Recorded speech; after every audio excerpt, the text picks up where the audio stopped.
ಸದಾ ಧಾರ್ಮಿಕ ವಿಚಾರವಾಗಿ ಸುದ್ದಿಯಾಗುತ್ತಿದ್ದ ಧರ್ಮಸ್ಥಳ ಇದೀಗ ವಿವಾದದ ಕೇಂದ್ರ ಬಿಂದುವಾಗಿದೆ. ಕಳೆದ ಕೆಲ ದಿನಗಳಿಂದ ರಾಜ್ಯ ಮಾತ್ರವಲ್ಲದೆ ರಾಷ್ಟ್ರದಲ್ಲಿ ಅಪಕೀರ್ತಿಗೆ ಧರ್ಮಸ್ಥಳ ಗುರಿಯಾಗುತ್ತಿದೆ.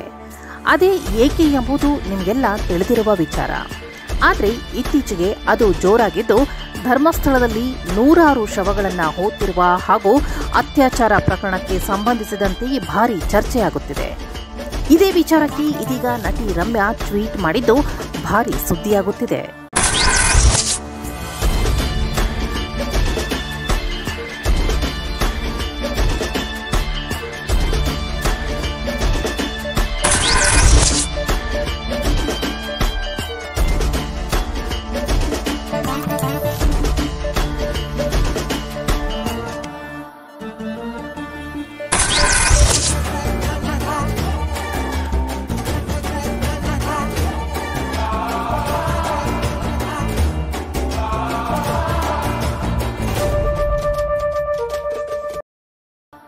ಹೌದು, ದಕ್ಷಿಣ ಕನ್ನಡ ಜಿಲ್ಲೆಯ ಧರ್ಮಸ್ಥಳದಲ್ಲಿ ನಡೆದಿದೆ ಎನ್ನಲಾದ ಅಸಹಜ ಸಾವುಗಳು ಹಾಗೂ ಶವಗಳನ್ನು ಹೂತಿಟ್ಟ ಪ್ರಕರಣ ದಿನದಿಂದ ದಿನಕ್ಕೆ ತಿರುವು ಪಡೆಯುತ್ತಿದೆ. ಧರ್ಮಸ್ಥಳದಲ್ಲಿ ನಡೆದಿದೆ ಎನ್ನಲಾದ ಶವ ಹೂತಿಟ್ಟ ಪ್ರಕರಣಕ್ಕೆ ಸಂಬಂಧಿಸಿದಂತೆ ಸೋಷಿಯಲ್ ಮೀಡಿಯಾದಲ್ಲಿ ದೊಡ್ಡ ಚರ್ಚೆ ನಡೆಯುತ್ತಿದ್ದು, ಈ ಪ್ರಕರಣದ ಬಗ್ಗೆ ಸೂಕ್ಷ್ಮ ತನಿಖೆ ನಡೆಯಲಿ, ಎಸ್ಐಟಿ ರಚನೆಯಾಗಲಿ ಎಂದು ಅನೇಕರು ಆಗ್ರಹಿಸಿದ್ದರು. ಅಲ್ಲದೆ ಈ ಪ್ರಕರಣಕ್ಕೆ ಸಂಬಂಧಿಸಿದಂತೆ ನಟಿ ರಮ್ಯಾ ಅವರು ಕೂಡ ಟ್ವೀಟ್ ಮಾಡುವ ಮೂಲಕ ಸತ್ಯದ ಪರ ಧ್ವನಿ ಎತ್ತಿದ್ದರು. ಧರ್ಮಸ್ಥಳದಲ್ಲಿ ಸಾಮೂಹಿಕ ಸಮಾಧಿ ಮತ್ತು ಮಹಿಳೆಯರ ನಾಪತ್ತೆ ಘಟನೆಗಳ ಬಗ್ಗೆ ಕೇಳಿ ನನಗೆ ತುಂಬಾ ಆಘಾತವಾಗಿದೆ. ಧರ್ಮಸ್ಥಳ ಎಂಬುದು ಅನೇಕ ಮಂದಿಗೆ ಆರಾಧನೆಯ ಸ್ಥಳವಾಗಿದೆ.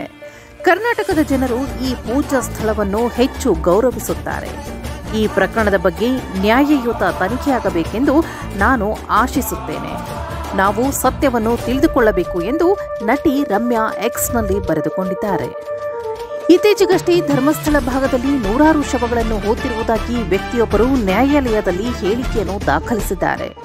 ಸ್ಥಳೀಯ ಹಾಗೂ ರಾಷ್ಟ್ರೀಯ ಮಾಧ್ಯಮಗಳು ಮನುಷ್ಯನ ತಲೆಬುರುಡೆ ದೊರಕಿದ ಸ್ಥಳ ಹಾಗೂ ನಾಪತ್ತೆಯಾದ ವೈದ್ಯಕೀಯ ವಿದ್ಯಾರ್ಥಿನಿಯ ಕುಟುಂಬದವರ ಹೇಳಿಕೆಯನ್ನು ಪ್ರಸಾರ ಮಾಡಿವೆ.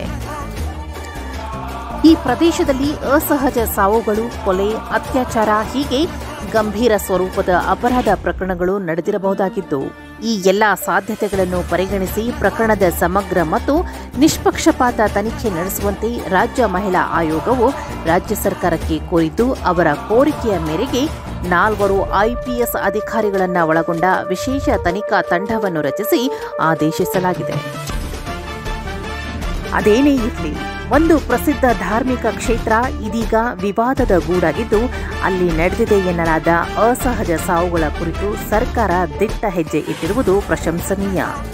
ಈ ತನಿಖೆ ನಿಷ್ಪಕ್ಷಪಾತವಾಗಿ ನಡೆಯಲಿ, ಅಲ್ಲಿ ನಡೆದ ಘೋರ ದುರಂತದ ಸತ್ಯ ಎಲ್ಲರಿಗೂ ತಿಳಿಯಲಿ, ಅನ್ಯಾಯಕ್ಕೊಳಗಾದ ಕುಟುಂಬಗಳಿಗೆ ನ್ಯಾಯ ಸಿಗಲಿ ಎಂಬುದು ರಾಜ್ಯದ ಜನರ ಆಶಯವಾಗಿದೆ.